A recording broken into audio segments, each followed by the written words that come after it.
संविधान लागू है, लेकिन जो वर्तमान सरकारें हैं, भले वो चिराग पासवान हो, मेरा नाम रंजय पासवान है, ये सोचने की बात है, भले वो चिराग पासवान हो, रामविलास पासवान हो, हमारे यहाँ का जनक समार हो, ये सब जाकर के उसी भाजपा के गोद में बैठ गए हैं। वो हमारे किसी हक के लिए लड़ाई नहीं लड़ रहे। अगर कोई लड़ रहा है तो बहन कुमारी मायावती लड़ रही है।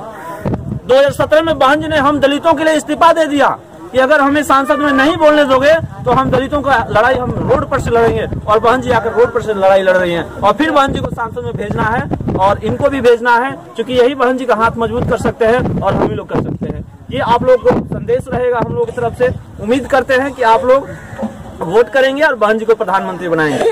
डोंट वरी भैया, हैप्पी थाप जिंदाबाद, हैप्पी थाप जिंदाबाद, उपेंद्र भैया जिंदाबाद, उपेंद्र भैया जिंदाबाद। हम आके भेजते थे कि जाओ बच्चा पढ़ने जाओ, और आज हमारे माँ बाप क्या करते हैं अपने बच्चों को कि हाथ में कटोरा थमा के भेजते हैं कि जाओ बेटा खिचड़ी खाने जाओ। ये वर्तमान सरकार की देन है, जिस सरकार ने हमें कॉपी पेंसिल छीन करके खिचड़ी खाने के लिए कटोरा थमा दिया है, और हमारे बच्चे जब तक पढ़ेंगे नहीं तो आगे बढ़ेंगे नहीं। तो बहन कुमारी मायावती का शासनकाल हमने बहुत करीब से देखा है। हम उत्तर प्रदेश के क्षेत्र से, लगभग बॉर्डर क्षेत्र से हैं, गोपालगंज के रहने वाले हैं। मुझे बड़ी खुशी हुई कि आप लोग के यहाँ उपेंद्र रविदास जी चुनाव लड़ रहे हैं और इनका बहुत समर्थन मिल रहा है। इसके दो फायदे हैं, आपके वोट करने के दो फायदे हैं। पहला ये कि आपका अपना समाज जो आपकी लड़ाई लड़ रही है पिछले कई सालों से, वो प्रधानमंत्री बनेगी, और दूसरा ये कि आपका अपना संवैधानिक अधिकार बचेगा। जब तक संविधान नहीं रहेगा तब तक हमें कुछ मिलने वाला नहीं है। पिछले 70 सालों से इस देश का संविधान चलाने वाले लोग हमारे साथ छल किए, कपट किए, और लगातार उन लोगों ने हमें बर्बाद करने की साजिश किया।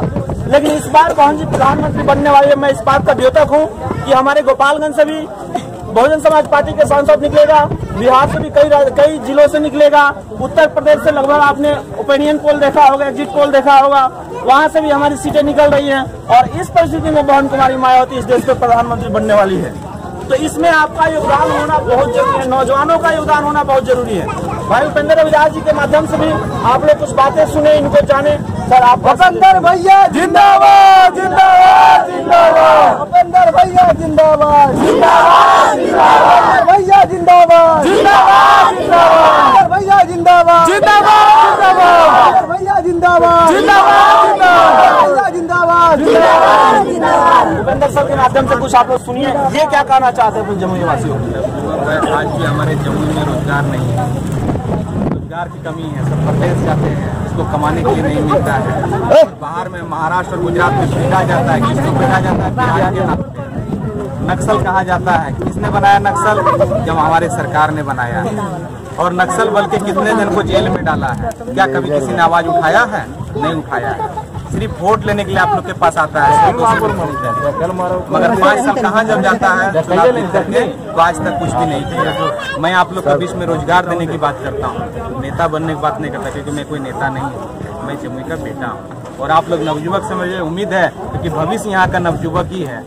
आज के दिन में अगर आप लोग का समर्थन मिलता है, जमुई का एक चरित्र चेंज हो जाएगा। क्योंकि यहाँ पे जितने भी एक भगोड़ा है, लुटेरा है, हम यहाँ का क्षेत्रीय है।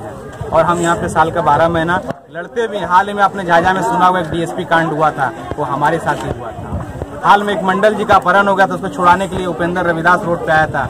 24 घंटा जमुई जेल में बिताना पड़ा था।